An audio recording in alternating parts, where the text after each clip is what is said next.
I'm hoping we've got a gearbox that's fully assembled and a car that drives. Not sure we've made the right choice. Have we made a mistake? Potentially.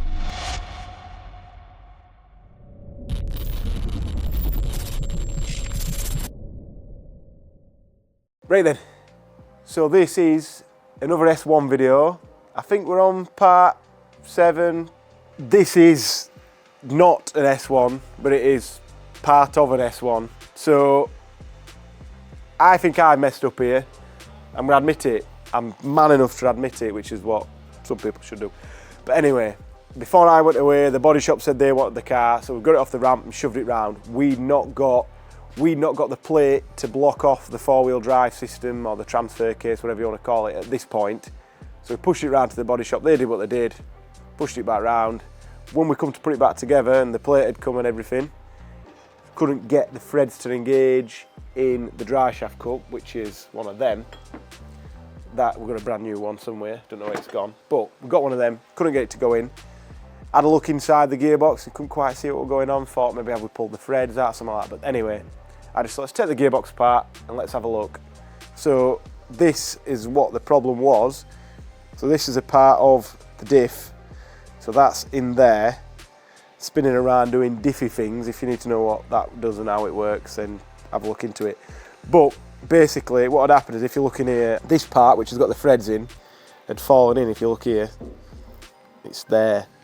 So when the diff's turned around, it's managed to work its way out. So what I could have done to solve this, and if you're in this position, do it, because you don't want to have all the hassle I've had, I should just put a bolt in there.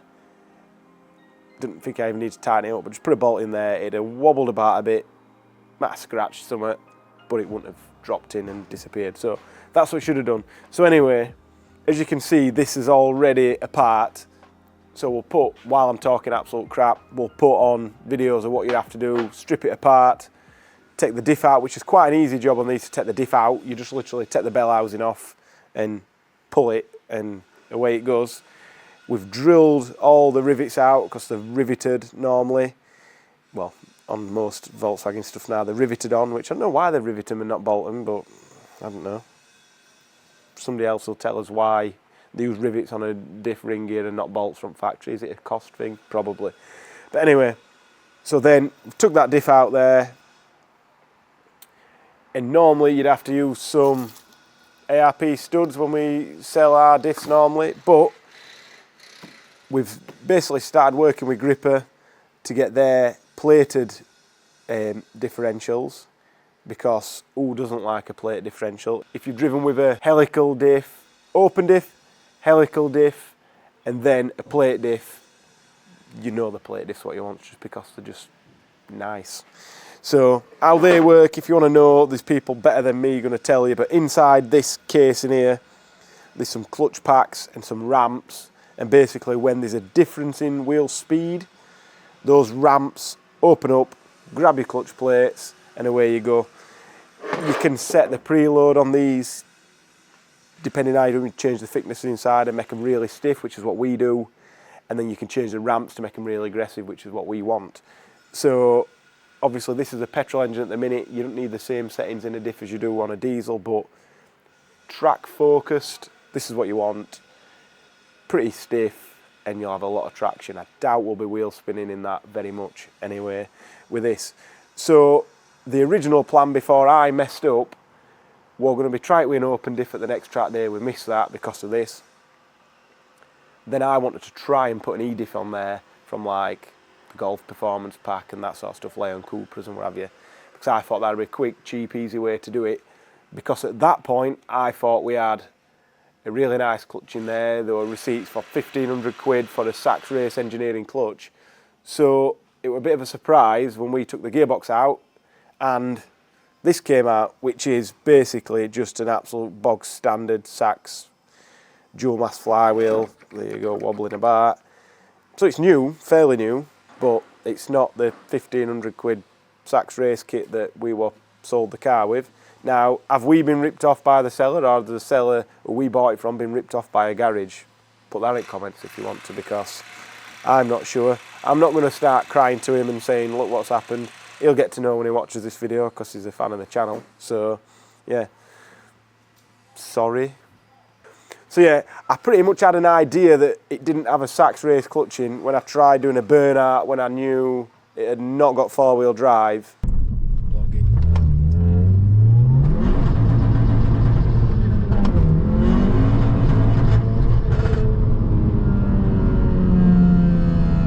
And all I could smell was clutch, so I were a bit worried at that point anyway. But I were hoping, put it on the ramp, do the bits that we're doing, take it on the track day, and I think it would have held because it didn't slip before. So yeah. So then that means we've had to sort out one of our clutch kits, which this is one of the used pressure plates that we've got out one of the race cars. I'm just going to put that in anyway because we've got it, which always works when you've got a sintered disc, but not when you've got an organic disc. Don't put new stuff and old stuff when you've got a normal organic disc because it'll just slip. But this sintered paddle will bed in nicely. So this is our disc that we put in with all the springs in, so that's why you have to run it reverse and we have to grind off where it says gearbox side and put it on there. This flywheel turned out, we had one in stock because we had two made for a guy in South Africa with a Polo WRC, which I think that's a 2 litre or 1 I can't remember, but it's got an 8-bolt flywheel anyway, and it's an O2M gearbox, which is pretty rare because all the O2Qs had the 8-bolt. So anyway, geeking out a little bit there. So we had a flywheel in stock anyway, we had a clutch disc in stock, and we had some pressure plates, so that's not a big deal. We'll get all that fired in, get the gripper fired in, and away we go.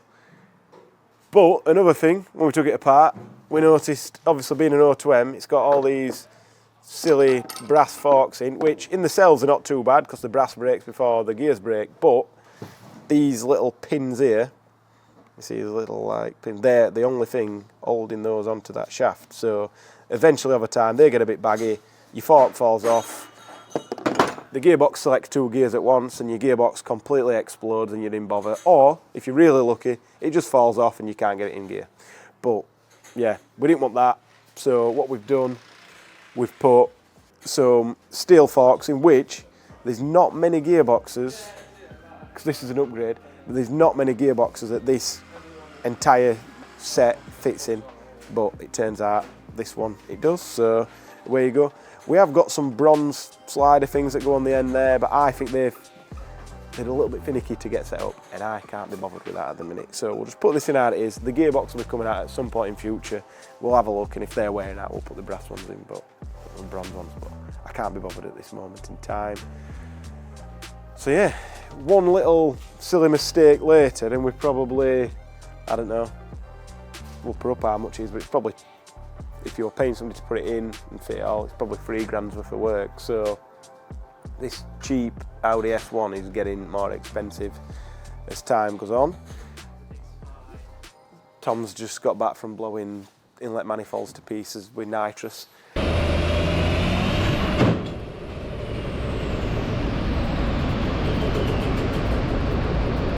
So yeah, this is the next job. So I'm going to try and get the ring gear on there, the bearings on. We'll set the preload on the diff. That's what these shims are for. So you have to change the shim. Got quite a novel way of getting those, these, show you. A novel way of getting these racers out without having to destroy your gearbox and mess about. So we'll have a, maybe record doing that. So yeah, by the end of this video, I'm hoping we've got a gearbox that's fully assembled and a car that drives. So let's see how we get on. I've waffled on a fair bit as it is.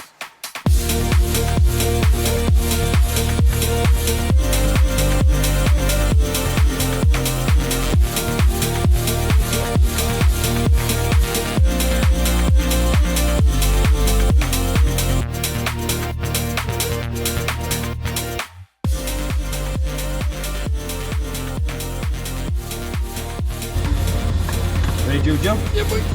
Yup. Left front alive.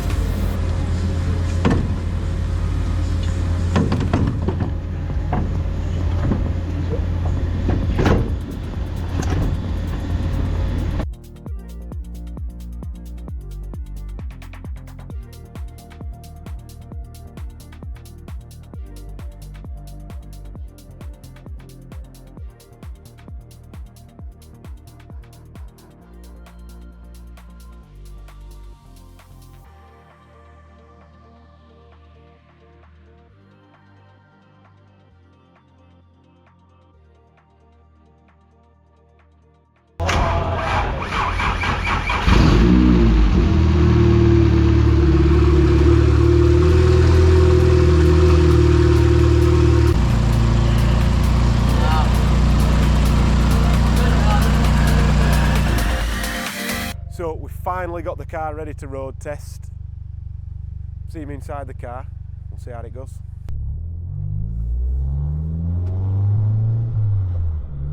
So finally getting out in the S1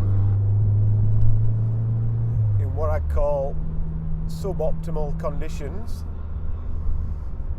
So what I can hear is a noisy exhaust, so hopefully that's not too noisy for the track day. We've also took the liberty to take all the seat brackets and roll cage out because it fitted nice, and powder coat them, so hopefully you like the look of them. I'll let it warm up a bit. I like Harry's 3D printed V-box mount, that looks pretty good. Try not to run that brick over that we're in the middle of the road. I've done that before on an old caddy van and bust me some. The car feels good. We've had a play with the alignment and the dampers and all that sort of stuff. And obviously took the four-wheel drive off, which has caused some people some trouble. So I think on a minging English day, maybe ain't the best thing. But on a nice, dry, damp track day, I think it should be the good choice. But while it's warming up, we'll see how noisy this exhaust is at like 3/4 throttle.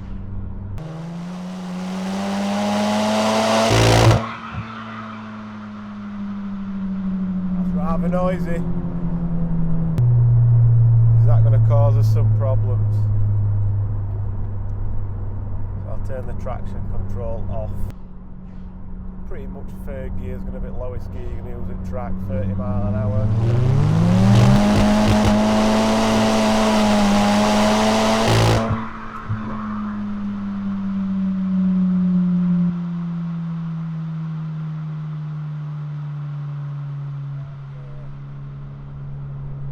Describe that as a 30 to 60 mile an hour burnout. Not sure we've made the right choice. Maybe sometimes the internet is correct and some idiots from Barnsley are not correct. I best start finding all the four-wheel drive components in the scrap tub and start bolting them back on. The diff feels really good, at least in a straight line when it's wheel spinning. Bit different feeling to a torque biasing diff, which you can feel it pulling side to side, but as it's moved, the grip's moving. Yeah, it feels good. So I'm going to say I'm 50% happy. If you're dry, we'd have a little bit of a different opinion. But to the guy that put the big ranty comment on about wet track days and stuff like that, how many days it rains in England and everything, you have a point. You definitely have a point. And being realistic, most of the time, the track days that we're going to do are going to be out of season because we race during the year. So, yeah. Have we made a mistake? Potentially. Catch us in the next video to see how this performs on track against what should be a similar car that the owner has not ruined during his ownership. Thank you.